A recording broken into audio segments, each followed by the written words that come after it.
इस वक्त जब मैं आपसे बात कर रहा हूं तो डॉलर के मुकाबले रुपया तमाम रिकॉर्ड्स तोड़ चुका है। जैसे कि आप देख सकते हैं दोस्तों, डॉलर के मुकाबले रुपए की कीमत 90.27 हो गई है। मगर क्या आप इसकी कहीं कोई चर्चा सुनते हैं? आपका ध्यान भटकाने के लिए नेहरू को याद किया जा रहा है। देश में प्रदूषण है, मगर क्या प्रधानमंत्री नरेंद्र मोदी इस पर कुछ बोलते हैं? नहीं, सन्नाटा। कुत्ते के मुद्दे की चर्चा हो रही है। उस मुद्दे को लेकर भारतीय जनता पार्टी विशेषाधिकार नोटिस ला रही है रेणुका चौधरी के खिलाफ। माननीय ज्ञानेश गुप्ता अपनी पीठ थपथपा रहे हैं क्योंकि उन्हें आईडीईए का अध्यक्ष बना दिया गया है। मगर माननीय ज्ञानेश गुप्ता ये नहीं जानते कि ये जो चेयरमैनशिप है, ये अध्यक्षता है, आपको रोटेशनल बेसिस पर मिलती है, मगर देश की जनता को मूर्ख बनाना। मगर शुरुआत दोस्तों मैं करना चाहूंगा रुपए की कीमत के साथ। डॉलर के मुकाबले ये देखिए, ये है रुपए की कीमत। मगर आपका ध्यान भटकाया जाए तो उसके लिए क्या किया जा रहा है, मैं आपको बताता हूं। कोई छोटा नेता नहीं, कोई ट्रोल नहीं, कोई भारतीय जनता पार्टी का पिछलग्गू ट्रोल नहीं, दो पल्ली ट्रोल नहीं। देश के सम्मानित रक्षा मंत्री ये कह रहे हैं कि पंडित नेहरू देश के पहले प्रधानमंत्री देश के खजाने से बाबरी मस्जिद का निर्माण करना चाहते थे। राजनाथ जी, आपके लिए मेरे मन में बहुत इज्जत है। क्यों? क्योंकि आप उस भारतीय जनता पार्टी से आते हैं जहां पर संवाद की गुंजाइश थी। मगर अब आप भी एक व्हाट्सएप अंकल की तरह बात कर रहे हैं। जो आप बात कह रहे हैं वो तथ्यों से कोसों दूर है, उसका तथ्य से कोई लेना देना नहीं है। मगर आप कहीं ना कहीं इतिहास को वेपनाइज करना चाहते हैं, उसे हथियार के तौर पर इस्तेमाल करना चाहते हैं। मैं आपको चुनौती देना चाहता हूं, वो खत पेश कीजिए जिसमें पंडित नेहरू ने यह बात कही थी और पटेल ने उसका विरोध किया था। यानी कि पटेल का महिमा मंडन तो आप करना चाहते हैं पंडित नेहरू का अपमान करके। सबसे पहले दोस्तों सुनिए क्या कहा देश के रक्षा मंत्री राजनाथ सिंह ने। मुद्दा है डॉलर के मुकाबले 90 का आंकड़ा पार कर जाना, मगर आपका ध्यान भटकाने के लिए प्रदूषण से, एसआईआर से, तमाम अहम मुद्दों से यह कहा जा रहा है। सुना जाए। जब पंडित जवाहरलाल नेहरू बाबरी मस्जिद के मुद्दे पर सरकारी खजाने से पैसा खर्च करने की बात जब उन्होंने छेड़ी थी, सरकारी खजाने से पैसा खर्च करके बाबरी मस्जिद बनवाई जानी चाहिए, उसका भी विरोध यदि किसी ने किया था तो गुजराती मां की कोख से पैदा हुए सरदार वल्लभ भाई पटेल ने ही किया था मेरे भाई। और उस समय सरकारी पैसे से उन्होंने बाबरी मस्जिद नहीं बनने दिया। फिर नेहरू जी ने सोमनाथ मंदिर के पुनर्निर्माण का सवाल उठाया। नेहरू जी ने क्या कहा, जब पुनर्निर्माण का सवाल उठाया तो बड़े ही शांत भाव से सरदार ने शांत पर दृढ़ स्वर में इस बात को स्पष्ट किया, सोमनाथ मंदिर का मामला अलग है, वहां 30 लाख रुपए जनता ने दान दिए हैं, एक ट्रस्ट बनाया गया है और इस काम में सरकार का एक कौड़ी भी पैसा खर्च नहीं हुआ है, यह सरदार वल्लभ भाई पटेल ने। इसी तरह मेरे बहन भाइयों, अयोध्या में आज जो भव्य राम का मंदिर बनकर तैयार हुआ है, मैं आपको बताना चाहता हूं सरकार के खजाने से एक पैसा खर्च नहीं हुआ है। सारा खर्च यदि किसी ने दिया है तो देश की जनता ने दिया है। यही पंथ निरपेक्षता, यही सेक्युलरिज्म की सच्ची परिभाषा है और सरदार पटेल ने इसे व्यवहार में अपने करके दिखाया है। मैं यहां कुछ नहीं कहने वाला हूं, मैं आपके सामने दो जाने माने इतिहासकार पेश कर रहा हूं। सबसे पहले हिस्टोरियन रुचिका शर्मा की बात सुनिए। वो कह रही हैं कि ऐसा कोई खत ही नहीं लिखा गया है। जी हां, जैसे मैंने कहा मैं कुछ नहीं कहूंगा, रुचिका क्या कह रही हैं सुना जाए। तो जो बात होम मिनिस्टर जी ने कही है उसका कोई ऐतिहासिक प्रमाण नहीं है। ऐसा कोई भी कॉरेस्पॉन्डेंस हमें नेहरू और पटेल के बीच नहीं मिलता जहां उन्होंने टैक्स पेयर से बाबरी मस्जिद बनवाने की बात कही हो। जब 1949 में इलीगल तरीके से बाबरी मस्जिद के अंदर देवी देवताओं की मूर्ति रख दी गई थी और फिर मस्जिद पर ताला लगा दिया गया था, तब नेहरू ने टेलीग्राम लिखा था उस समय के उत्तर प्रदेश के चीफ मिनिस्टर गोविंद बल्लभ पंत को, जिसमें उन्होंने बस ये कहा था that Uttar Pradesh is becoming almost a foreign land to me, क्योंकि वहाँ इतना मजहबी बैर फैल रहा था। इसके अलावा हमारे पास कोई और कॉरेस्पॉन्डेंस नहीं है। पटेल तब होम मिनिस्टर थे, उन्हें पंत ने यूपी में बुलाया भी था इस समय टू ब्रेनस्टॉर्म आइडियाज़ की सिचुएशन को कैसे डिफ्यूज़ किया जा सकता है। बट ये बात तो साफ झूठ है कि टैक्स पेयर के पैसों से बाबरी मस्जिद को बनाने की बात कही हो नेहरू ने। वैसे तो हर आए दिन भारत के लीडर्स हिस्ट्री को कभी अपनी कन्वीनियंस से, कभी जानबूझ के, कभी अपनी इग्नोरेंस की वजह से तोड़ते मड़ोते रहते हैं, लेकिन इतने सेंसिटिव इशू पे ऐसा झूठ बोलना इज वेरी डेंजरस टू से द लीस्ट। जाने माने इतिहासविद इरफान हबीब साहब अपना सिर पीट रहे हैं।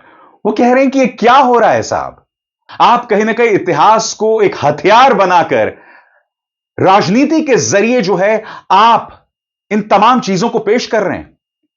यह अपने आप में बहुत ही खतरनाक है, क्योंकि यही चीजें बच्चों को पढ़ाई जा रही हैं। इससे भी ज्यादा शॉकिंग बात, आप जानते हैं कि इतिहास के पन्नों से अब मुगलों को हटाया जा रहा है। ऐसा करके मानो आप इतिहास को झुटला देंगे। इतिहासविद इरफान हबीब साहब क्या कह रहे हैं, सुना जाए। आज का ये स्टेटमेंट राजनाथ सिंह जी का बड़ा दुर्भाग्यपूर्ण है और शर्मनाक भी है, क्योंकि ये एक जिम्मेदार आदमी ने स्टेटमेंट दिया है और मैं नहीं समझता हूं कि एक डिफेंस मिनिस्टर को इस तरह की फ्लिपेंट बातें करनी चाहिए। ये कार्यकर्ता करे तो कोई बात नहीं, तो अफसोस है कि आप कुछ ऐसी चीज बोल रहे हैं जिनका कोई ऐतिहासिक तथ्य नहीं है, कोई उसका फैक्ट नहीं है, जिसका इतिहास से कोई संबंध नहीं है। ये हम समझ सकते हैं कि आप सिर्फ प्रेजेंट के लिए बोल रहे हैं, आज के लिए बोल रहे हैं, आज की राजनीति के लिए बोल रहे हैं, इतिहास उसमें है ही नहीं, लेकिन फिर भी इतिहास का आप हवाला देते हैं। क्योंकि नेहरू के जमाने में अगर आप ये कहते हैं कि बाबरी मस्जिद पब्लिक फंड से बनाना चाहते थे, पहली बात तो मस्जिद तो ऑलरेडी थी, तो वो कौन सी मस्जिद बन रही थी? तो ये एक अपने आप में बड़ा अजीब सा बयान है, क्योंकि मुझे समझ नहीं आ रहा कि ये क्यों दिया गया है। और उसके बाद उसको वो आगे बढ़ाते हैं और जोड़ते हैं उसको मंदिर के इश्यू से। और मंदिर एक अलग मुद्दा है, वो एक नेहरू जी ने जो पोजीशन ली थी वो एक अलग चीज थी। वो ये था कि आप पब्लिक फंड का इस्तेमाल न करें और सरकार को उस मंदिर या मस्जिद से न जोड़े, वो एक बात थी। सरदार पटेल उसमें है ही नहीं कहीं। पहली बात तो कोई रिकॉर्ड ही नहीं है, न नेहरू जी का रिकॉर्ड है न सरदार पटेल का रिकॉर्ड है। तो ये एक अपने आप भी गढ़ा हुआ उनका एक फैक्ट है, जिसमें कोई तथ्य नहीं है। इसमें सिर्फ राजनीति है, इतिहास इसमें है नहीं कहीं। मुद्दा साफ है दोस्तों, मुद्दा साफ है कि आपका ध्यान असली मुद्दों से भटकाया जाए। आपका ध्यान इस बात को लेकर भटकाया जाए कि 2014 से पहले जब डॉलर के मुकाबले रुपए की कीमत बढ़ती थी, तब प्रधानमंत्री नरेंद्र मोदी जो गुजरात के मुख्यमंत्री हुआ करते थे, क्या क्या नहीं कहा करते थे। याद कीजिएगा उन्होंने क्या कहा था। उन्होंने कहा था, ये जो डॉलर के मुकाबले रुपए की कीमत बढ़ रही है, इससे हमारे व्यापारियों को बहुत नुकसान होगा। प्रधानमंत्री, क्या अब व्यापारी फल फूल रहे हैं? नोटबंदी, जीएसटी, ये तमाम चीजें आपने की। आपका पुराना बयान आपको याद है मोदी जी की नहीं याद है? सुना जाए। जिस प्रकार से डॉलर मजबूत होता जा रहा है, रुपया कमजोर होता जा रहा है, विश्व व्यापार में भारत टिक नहीं पाएगा। हमारे व्यापारी जो माल बाहर भेजते हैं, हमारे व्यापारी जो माल बाहर से लाते हैं, इस बोझ को सह नहीं पाएंगे। इवन भारत सरकार जो चीजें लाती है, भेजती है, उसको सहना मुश्किल हो जाएगा। और दिल्ली की सरकार जवाब नहीं दे रही है। और बात वहां नहीं रुकती। याद कीजिएगा किन तेवरों में पूर्व मुख्यमंत्री नरेंद्र मोदी ने क्या कहा था। मित्रों, ये जो हो रहा है मैं अच्छे से जानता हूं। याद है कि नहीं आपको? किस अंदाज में, जिसे देखने के बाद आप और हम सब मोदी जी के फैन हो गए थे। सुनिए उन्होंने क्या कहा था। ऐसे नहीं होता मित्रों, मैं शासन में बैठा हूं, मुझे मालूम है इस प्रकार से रुपया इतनी तेजी से गिर नहीं सकता। अरे ये नेपाल का रुपया नहीं गिरता है, बांग्लादेश की करेंसी नहीं गिरती है, पाकिस्तान की करेंसी नहीं गिरती, श्रीलंका की करेंसी नहीं गिरती। क्या कारण है हिंदुस्तान का रुपया पतला होता जा रहा है? ये जवाब देना पड़ेगा आपको। देश आपसे जवाब मांग रहा है। तो कहने का अर्थ साफ है, मुद्दों से आपका ध्यान भटकाया जाए और आपको उलझाकर रखा जाए कुत्ते में। जी हां, मजाक नहीं है, कुत्ते में सुना जाए। हाँ, मैम आपके खिलाफ संसद में प्रिविलेज मोशन लाने की तैयारी कर रही है बीजेपी, क्या कहेंगी आप? क्या और क्या बोले मैम प्रिविलेज मोशन आपके खिलाफ लाने की तैयारी की जा रही है, इस पर क्या कहना चाहिए? जब आएगी देखा जाएगा, ऐसे क्या परेशान? आपका कोई जवाब उनके लिए? जब आएगा ना मैं मुंह तोड़ जवाब दूंगी। रेणुका चौधरी यहां भौ भौ क्यों कर रही हैं? क्योंकि इनके खिलाफ विशेषाधिकार प्रस्ताव भाजपा लाने वाली है। वो अपने कुत्ते को लेकर संसद में आ गई थी और वहां उन्होंने कोई बयान दिया। अब उन्होंने जो बयान दिया सो दिया, मगर माननीय संबित पात्रा, उई उई पुई पुई संबित पात्रा ने राहुल गांधी को भी घसीट लिया, जबकि राहुल गांधी ने सिर्फ यह कहा था, वो जानते भी नहीं थे और वो बहुत ही सामान्य अंदाज में पूछ रहे थे कि भाई क्या कुत्ता अंदर नहीं ले जा सकते हैं। मगर उस बयान को संबित पात्रा यह कहकर पेश कर रहे हैं कि राहुल गांधी ने सांसदों का अपमान किया। सच बता रहा हूं दोस्तों, इस पार्टी के पास कोई मुद्दे नहीं है, अब आपको कुत्तों में उलझा कर रखना चाहते हैं। सबसे पहले सुनिए राहुल गांधी ने क्या कहा था, सुना जाए। Dog is the main topic today.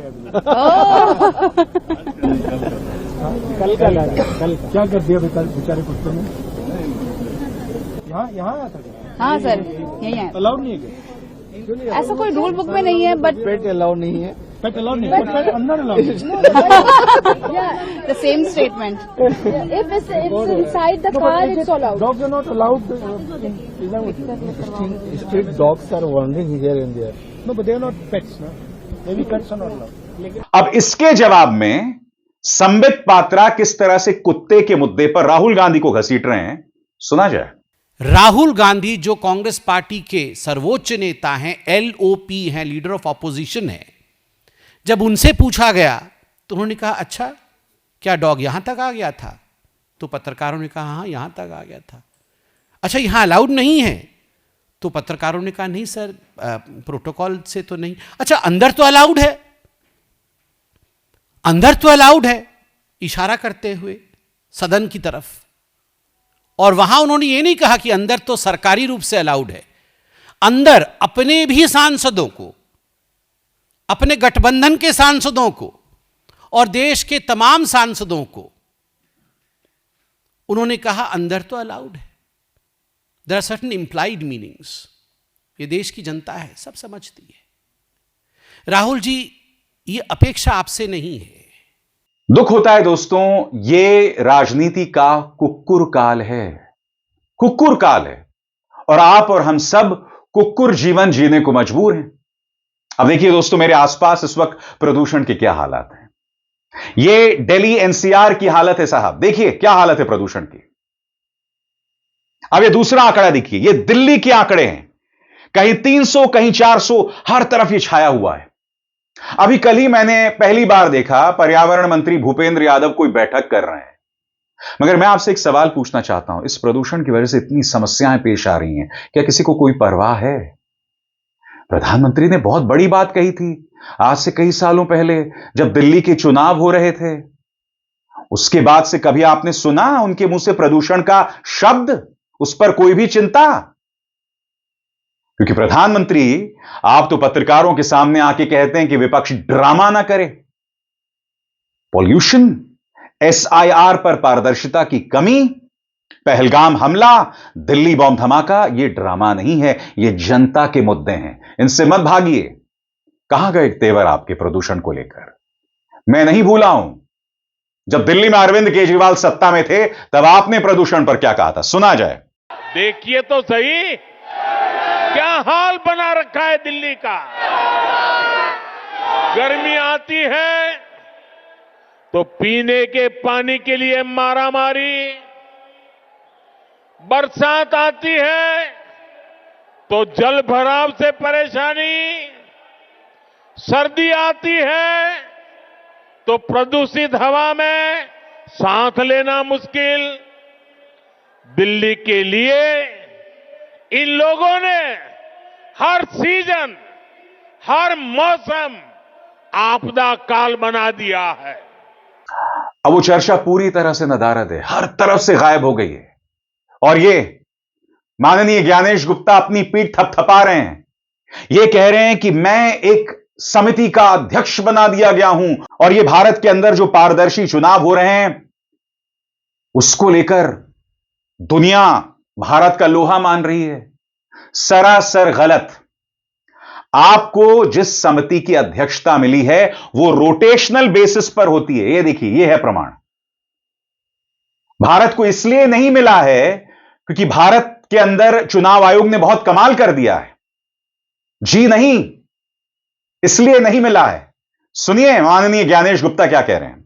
The world recognizes successful conduct of free, fair and transparent elections in India, and therefore, for the first time in its history of 30 years, the prestigious group of 37 democratic countries of the world have invited India to chair the International Institute for Democracy and Electoral Assistance, International IDEA. This is a moment of immense pride for all the citizens of India and for all the election officials. जय हिंद, जय भारत। ज्ञानेश गुप्ता जी, आपका जो चुनाव आयोग है ना, इस तरह के वीडियोस पेश कर रहा है कि लोग केरल में कैसे नाच रहे हैं, फलानी जगह कैसे नाच रहे हैं। मैं आपको एक और वीडियो दिखाना चाहता हूं। एक और बीएलओ ने जहर खा लिया, 30 लोग मर चुके हैं और ये किसी तरह से बच गए हैं। हालत गंभीर बताई जा रही है, मगर ज्ञानेश गुप्ता को कोई परवाह नहीं है। ज्ञानेश गुप्ता अपनी ही उड़ान में उड़ रहे हैं साहब, अपनी ही पीठ थपथपा रहे हैं। जो असली मुद्दा है उस पर कोई फोकस नहीं है। और वोट चोरी जो नारा राहुल गांधी दे रहे हैं वो किस तरह से होती है, मैं आपके सामने मिसाल पेश करना चाहता हूं दोस्तों। कांग्रेस की सांसद वर्षा एकनाथ गायकवाड़ ने यह वीडियो पेश किया है जिसमें वो दावा कर रही हैं कि शिंदे सेना का नेता है संतोष बांगर, वो पोलिंग बूथ के अंदर घुसता है, एक औरत से कहता है कि वो शिंदे सेना को वोट डालें और वहां पर बाकायदा उनके समर्थक मोबाइल फोन के साथ दिख रहे हैं। खुलकर यह तमाशा चल रहा है साहब। मैं चाहता हूं आप 40 सेकंड का यह वीडियो देखें। कुछ देर पहले मैंने आपको बताया एक और बीएलओ जिसने आत्महत्या की कोशिश की और अब यह शर्मनाक नजारा। और माननीय ज्ञानू भैया, I am sorry, Gyanesh Gupta ji अपनी पीठ थपथपा रहे हैं। देखिए क्या हो रहा है। संतोष जी का यह नजारा, यह है ज्ञानेश गुप्ता का लोकतंत्र। देखा जाए।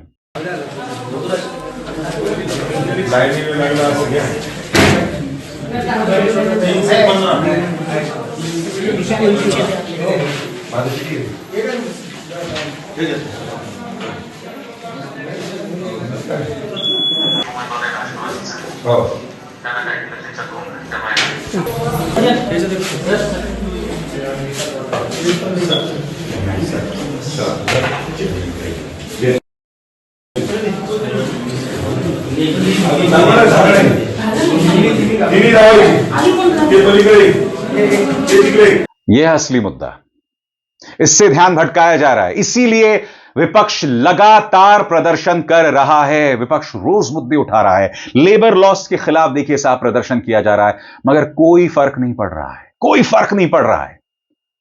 आज दीपेंद्र हुड्डा जो मास्क लेकर पहुंचे हैं बताने के लिए कि दिल्ली के अंदर, हरियाणा के अंदर कितना प्रदूषण है, वो अपने आप में एक बहुत बड़ा पॉलिटिकल स्टेटमेंट है, मगर ना मीडिया की कान में जू रेंग रही है, ना भारतीय जनता पार्टी की कान में जू रेंग रही है। देखिए दीपेंद्र हुड्डा अपनी बात किस तरह से रखते हैं। वायु प्रदूषण जानलेवा हो चुका है, वायु प्रदूषण जानलेवा हो चुका है। अब आपका और हमारा बिना इस तरह के मास्क के सांस लेना दूभर हो गया है। इसीलिए पहन के आए। आज कार्यस्थगन प्रस्ताव मैंने दिया है वायु प्रदूषण पे। प्रधानमंत्री जी इसमें पहल लें, सारे मुख्यमंत्रियों को बुलाया जाए और एक परियोजना देश के सामने रखी जाए वायु प्रदूषण से छुटकारा पाने के लिए। वायु प्रदूषण जानलेवा हो चुका है। आज हरियाणा में, दिल्ली में लोग सांस नहीं ले पा रहे और इसीलिए एक बार हम जा रहे हैं अंदर, हम अपने अंदर जा रहे हैं। जब एक बार अपना हमारा एडजर्नमेंट मोशन आ जाएगा उसके बाद बाहर आकर इस पे आपसे अच्छी तरह से दोबारा से बाइट देंगे। दीपेंद्र हुड्डा ऐसा क्यों कर रहे हैं मैं आपको बताता हूं दोस्तों। भारत समाचार की खबर देखिए, दिल्ली में वायु प्रदूषण बढ़ा, AQI फिर बढ़ा।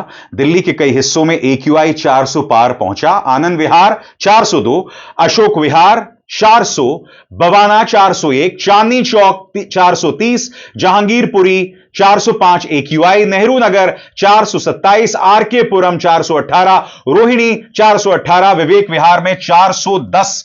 यह है साहब AQI का आंकड़ा। डॉलर के मुकाबले रुपए भी 90 के पार पहुंच गया है। कहीं कोई चर्चा सुन रहे हैं आप? कहीं नहीं। आपका ध्यान भटकाकर रखा जा रहा है नेहरू का नाम लेकर, और वो भी झूठ बोलो, बार बार झूठ बोलो, लगातार झूठ बोलो। ये सब कहते हुए मुझे अच्छा नहीं लगता है दोस्तों, मगर जो हो रहा है ना, ये निहायत ही शॉकिंग है। कुत्ते को लेकर आप विशेषाधिकार प्रस्ताव लेकर आ रहे हैं, राहुल गांधी को उस मुद्दे में घसीट रहे हैं। आपने राहुल का बयान सुना और आपने माननीय संबित पात्रा का बयान सुना।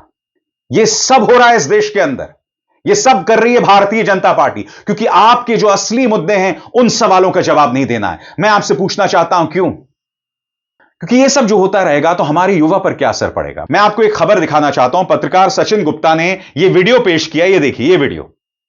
आप जानते हैं क्या हो रहा है? यहां पर छात्र जो हैं बनारस हिंदू विश्वविद्यालय, यानी कि काशी, जहां से प्रधानमंत्री नरेंद्र मोदी सांसद हैं, वहां पर छात्र जो हैं पुलिस पर पत्थरबाजी कर रहे हैं, जो कि आप देख रहे हैं। पत्रकार सचिन गुप्ता लिखते हैं, यूपी। यह नजारा बनारस हिंदू विश्वविद्यालय BHU का है। कल रात छात्रों और सुरक्षा कर्मियों में झड़प हो गई। आरोप है प्रोफेसरों ने सुरक्षा कर्मियों से छात्रों को पिटवाया, छात्रों ने भी सुरक्षा कर्मियों पर पत्थर बरसाए। इस विवाद की शुरुआत एक गाड़ी से छात्र को टक्कर लगने पर हुई थी। और यह कहां हो रहा है साहब? यह BHU में हो रहा है। मैं फिर आपसे पूछना चाहता हूं, बीजेपी कहीं यही तो नहीं चाहती कि आपके और हमारे बच्चे इसी तरह से धर्मांधता में, अराजकता में उलझ कर रह जाएं? आपके और हमारे बच्चे जो हैं वो मस्जिद के सामने नाचें शोभा यात्राओं के दौरान? आपके और हमारे बच्चे जहरीली गोदी मीडिया देखकर अपनी जिंदगी को बर्बाद करें? और इनके बच्चे, निशिकांत दुबे का बच्चा विदेश में नौकरी करता है, अनुराग ठाकुर का बच्चा विदेश में पढ़ता है, शिवराज सिंह चौहान का बेटा उनके पदचिन्हों पर चल गया, मगर पढ़ाई उसने कहा कि अजय आलोक के दोनों बच्चे अमेरिकी नागरिक हैं। ये सब तो ये कर रहे हैं, मगर आप अपने बारे में सोचिए, क्योंकि आपसे असली मुद्दे जो हैं वो हटाए जा रहे हैं। और असली मुद्दे क्या हैं? पॉल्यूशन। असली मुद्दा है SIR में पारदर्शिता की कमी। असली मुद्दा है डॉलर के मुकाबले रुपए की गिरती सेहत। असली मुद्दा है लॉ एंड ऑर्डर। ये हैं असली मुद्दे, मगर इन असली मुद्दों पर किसी को चर्चा करने का कोई टाइम नहीं है। और इसलिए मैं बुरा बन जाता हूं, क्योंकि ये मुद्दे मैं आपके सामने लेकर आता हूं, दमदार अंदाज में रखता हूं। क्यों रखता हूं? क्योंकि सरल आवाज में कोई आपकी बात नहीं सुनेगा। आवाज को मजबूत करना पड़ेगा, दमदार बनाना पड़ेगा, तभी ये लोग सुनने वाले हैं। अविसार शर्मा को दीजिए इजाजत। नमस्कार।